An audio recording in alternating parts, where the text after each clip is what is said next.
What is going on, people? It is Tim and Kai back again from Fulham and beyond. And before we start, it's our first ever win since we started this show in league football. We did beat QPR, but it was FA Cup. Finally, bro, we have a win. And what a win. Was about time. Yeah, what can I say? I'm not surprised, actually. Yeah. But I was very excited when we scored the goals, yeah. Not surprised. I'm pretty sure on your last episode, you predicted that we would win. Guys, I want to take you back to last episode, episode 15, last Tuesday, when Kai Stradamus predicted Maja would score 2 goals. Take a look. Prediction, mate. You reckon we'll go there and win? 2-1. 2 goals by Maja. On full debut if he starts. If he starts, yeah, of course. 2-1. What a fucking madness, honestly. And fully deserved. 2-0. Yeah, and that's what I'm here for, to make the right prediction. That's why you hired me. That's why I bankroll you, bro. I was just so confident. I even predicted that he will score against West Ham as well, but he was on the bench, and he couldn't make an impact when he was subbed in. But I'm really confident because Mitrovic is struggling. When a striker is struggling with shooting goals, it's hard for him to get back on track, especially in our situation. Yeah, but Maja has no history with us at all, or with struggling in our team. Yeah, so he had to start clean basically. So that's why I was confident that he can do an impact. Yeah. And you guys can see at the goals, it was not like he created something for himself, but he was there where a striker needs to be. He anticipated that the goalkeeper don't hold the ball, go straight away, just to anticipate if the ball is maybe coming to his feet. And that is exactly what Michu was missing. Because when you're struggling, you try to do different things to make yourself successful in the box. Yeah. Maja didn't have to do it. He just went there where a striker needs to be, and that was the biggest thing yesterday. Yeah. Before I get into the lineup, I do have a surprise for Kai Stradamus. You're gonna like this one because we did so well in our last game, and it's our first win of the season. I thought we would do a little celebrating. But not the first win of the season, actually. Of our season. Of our season, when we started this channel. I have a little bottle of Tesco's Finest. But yeah, while I uncork this beauty, I just want to give a special mention to Parker because he stuck to a philosophy for so much of the season, and there's been so much hate, and we've been, in games, but not clinical enough. And yesterday, we were clinical. Yeah. And it was that's exactly what we've been missing this season. Because the situation where the goals were from, we had a lot. Yeah. In the last couple of games. We just didn't have someone who put them in. Or have the confidence to do it, or to go there, or not, you know what I mean? Just to be there. Yeah? Let go, Bob. It's been a long time coming. And Parker gets a lot of criticism, even more than the team, actually. What I'm not really understand. Yeah, of course you're always upset when your team is not winning. Yeah, and you are suffering from week to week. But we still hard to beat. That is still something that we can put on our achievement side. Yeah, because we didn't lose so much matches in a row or whatsoever. Of course, we lose points against teams like West Brom, even West Ham. Yeah, but we were always in the game. Yeah, and I didn't saw. Of course, the performance yesterday, I didn't see so much difference to our performance in the matches prior to that. Yeah, it's just when you shoot goals more than one and win, the whole performance is on a high level straight away. Yeah. But when you have the same performance without goals, the performance is a little bit. The people don't see it differently. Yeah. Yeah. Cheers, bro. Cheers. To Fulham Football Club. Finally doing it. Not bad. Tesco's Finest, bro. Yeah, bro. So we'll advertising. Yeah, sponsored by Tesco. Maybe one day. I'll go through the lineup now. So we had Areola, of course, in goal. We stuck with the back four this time as well, which has been showing major signs of improvement as well. Tate right back. This time it was Aina at left back. Anderson and Adebayo in the 2 centre back positions. Reed and Lamina holding again with a front 3 behind Maja of Decadova, Reed, Ruben Loftus-Cheek, Lookman. We will get into some individual player performances because, as I say, Reed, Loftus-Cheek, Aina, Tete, they were outstanding. But as a team performance, I think this is one of the best performances of the season. And it's been a long, long time coming. That's why I'm so happy and so proud of this team, because so many people have written this team off and so many people were saying not good enough for the Premier League. We were 10 points from safety. Now if Newcastle lose their next game, which is tonight, we'll be a game in hand on them with 7 points. Still to play Burnley twice, still to play Sheffield at home, and still to play Newcastle. So there's a massive chance of us staying in this division. 100%. We are we have our future in our own hands. Yeah. Yeah, because we play against the direct opponents in the relegation battle.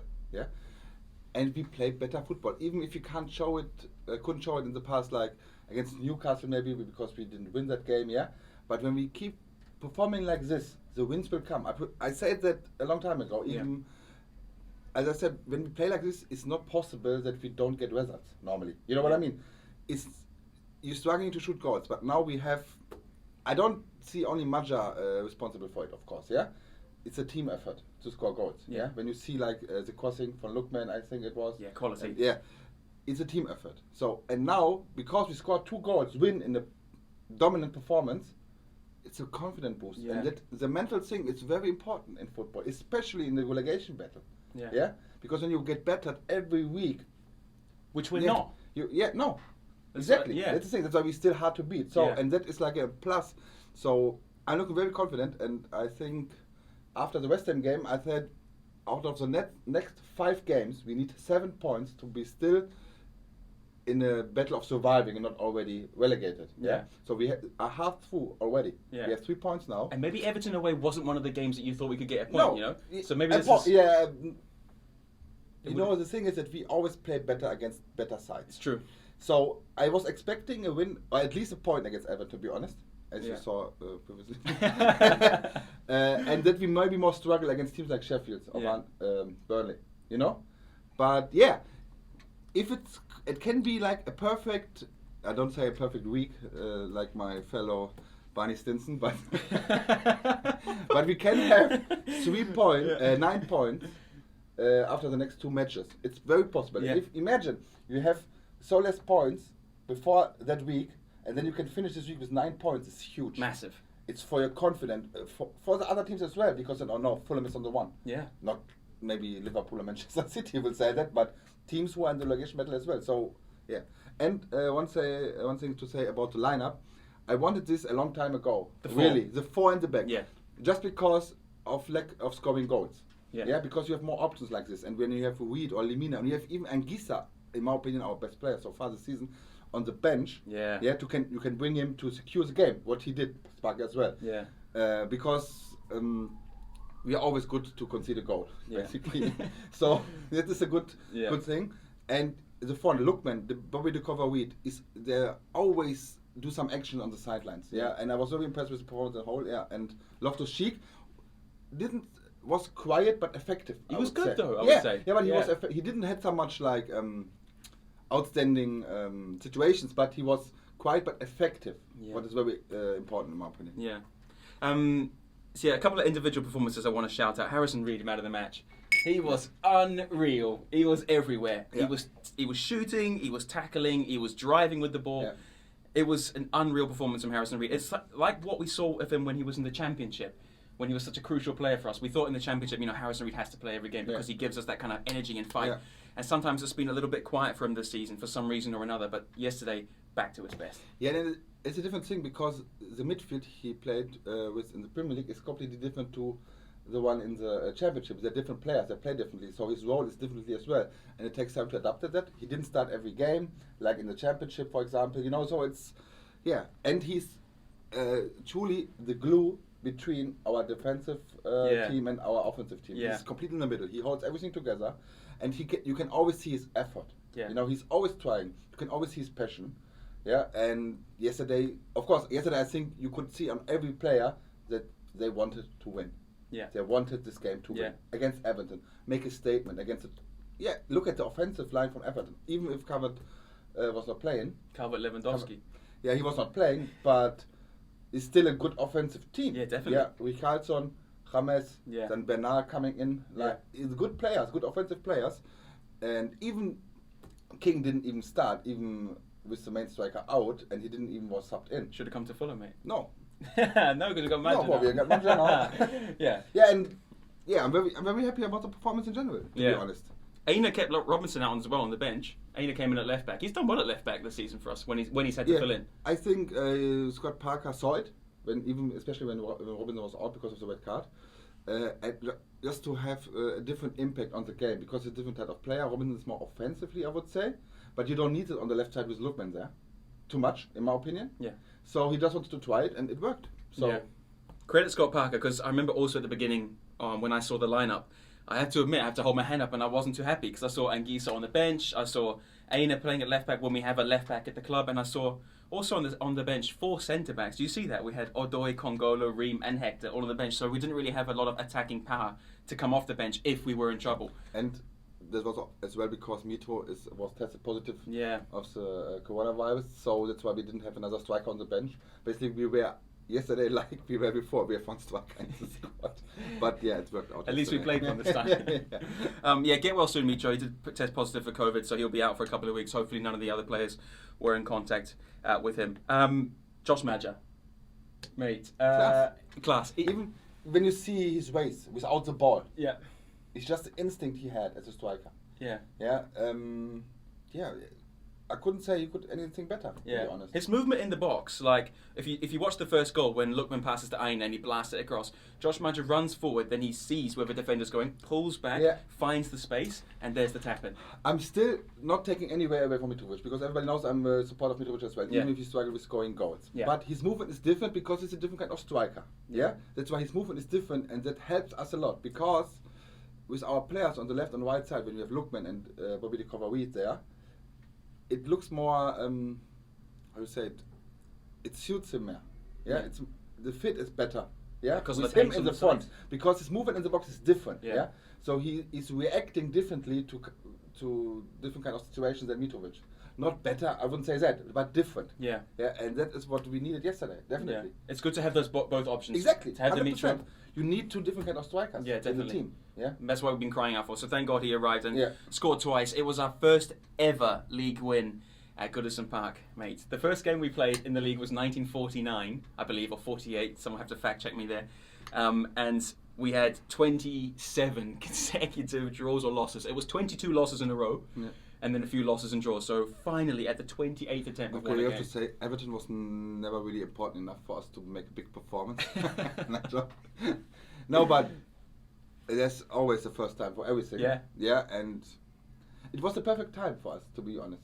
Yeah. It was the perfect time, not because it's Everton, just at the moment, because since weeks we hear Parker out, Caballero out, Mitro out. Yeah. Everybody wants to sell everybody. I don't know what people are sometimes expecting. Yeah. I get it. Sometimes you're upset because you're in the Premier League. You want to see your team do well, and then you try to pick some to blame for. But in my opinion, our position has nothing to do with that we can blame someone, especially not Scott Parker, because he knows his philosophy and he speaks very. He praises his team a lot because they're performing well. When the results don't show it, you don't see it. It's like, I don't know, covered up somehow. So you just see the result. You know what I mean? But he continued to improve the team on both sides of the pitch. Yeah, and chapeau, Scott Parker. In my opinion, big credit, Scott Parker. He does a good job. Yeah. And even like players are Anguissa put on the bench, he has the balls to do it. Yeah, that's. We were both thinking like. You don't know. Maybe he was a little bit injured or have something not good, not trained well. You don't know that, okay? Yeah. But he's, in my opinion, a top midfielder in the league. Yeah. Top 5, top 6 midfielder in the league, in my opinion. That's why to put him on the bench to try something different and have still the option to bring him in. You know? Yeah. So yeah. So big up Scott Parker. Big up Fulham Football Club. Our next game is the game in hand. It's the game that got postponed, which was Burnley away. Yeah. This is massive for us because I know you say we play better against the big teams, which we do. It's true, but this is the kind of game you look at, and we have to win to keep the pressure up on the teams above. But to be honest, even Everton yesterday was not really pushing forward, so they play like kind of style they don't do usually. Because normally they're an offensive team as well. But yesterday, I didn't see so much threat what's coming on from Everton. I think they were surprised, because they're so used to dominating the game and having the ball. Yeah. When the other team has it, they don't know really. Yeah. Don't know what. And they do a good job with that. Yeah. Always. That's why they are where they are in the league table, and they were surprised maybe, but we just put them under so much pressure, especially in the front. Our pressing like in the opponent's half was quite good, and so they couldn't really do play their playing style. Yeah. So now I think Burnley maybe plays similar. Yeah. Sitting deep, waiting for the chance. We have to be very careful because Burnley is a team that I won't say they are a threat, but it's always possible that they can score a goal. Yeah. You know what I mean? They didn't perform so bad in the recent games as well. So we just need to play our game like yesterday, like the games before as well, just to secure the goals. An early goal against Burnley is crucial in my opinion, because the further the game is going, it's more dangerous for us, because then we push more, and then there will be opportunities for Burnley as well. Yeah. That's why we have to try to push them in the first 20 minutes that they concede a goal. We are up 1-0, and then we can play our game even more. Would you change anything from the lineup, or would you keep going the same? Or maybe I would put Anguissa in. Yeah. It's not that I think Lemina did a bad job or whatsoever, but to have the rotation, to put Anguissa in, like, because he's such a big midfield presence. Yeah. Because Burnley are a physical team as well. You kind of want to match them for and intensity. he's definitely the one who can cope with that. Yeah. That's why. It's not because I don't like Milima's performance, but you can see Swakawa always do some little adjustments, always. We didn't have like a lineup who was like going for 5-6 games. Yeah. Even without injuries or whatsoever. So that's why, in my opinion, maybe put Anguissa in. Yeah, but the rest I would definitely stay like this. Because Aina did a good job on the left side as well. Of course, it's not good for Robinson, but it's a team, it's a competitive. You need to improve yourself to be in the starting lineup, and that is how it is. I think this will be good for Robinson as well. It's good for the team. When more players start performing good, the other players push themselves to perform better to be in the starting lineup again. Definitely. Yeah. We'll go there and win? Yes. I will not do a prediction who will score the goals. Because it worked well for you last time. Yeah, but the thing is now Burnley will try to take care of Maja even more. Before that, nobody knows him, but he was not really a threat. It was his first Premier League goals. You know, he never had a goal before in the Premier League. Yeah. And even Everton didn't know what they're dealing with, to be honest. But where could you see him play? You can't really say that in Sunderland it's the third division. It's not good, and in Bordeaux it's different. Yeah, so that's why nobody knew. But I think we're gonna score 3 goals this time. 3 goals. Yeah, 3 a goals. Big statement. I don't say it now 3-1, 3-2, 3-0, but I will say 3 goals. Yeah. Yeah. I think Burnley are good defensively. I'm not sure we'll score 3. I hope we do. I'm going to go for... I went 1-0 last time as well. I'm going to go for 2-1 Fulham. But yeah, we'll record back-to-back wins, push up the table, then we'll be only 4 points behind Newcastle if they lose to Chelsea tonight, which hopefully happens. And remember, we still have to play Burnley. My German boys will manage that. Tuchel, Werner, Rüdiger, Havertz, you know. Yeah, because Timo's been on fire this season. I called them that they push a little bit for the win against Newcastle. Agent Kai. Let us know what you think, guys. Hopefully Fulham can go to Burnley, get a win, get back-to-back wins for the first time this season would be incredible. So let us know what you think in the comments. Send us a message on Instagram if you like what you see. Give us a subscribe, and we'll see you on the next one. Bye-bye.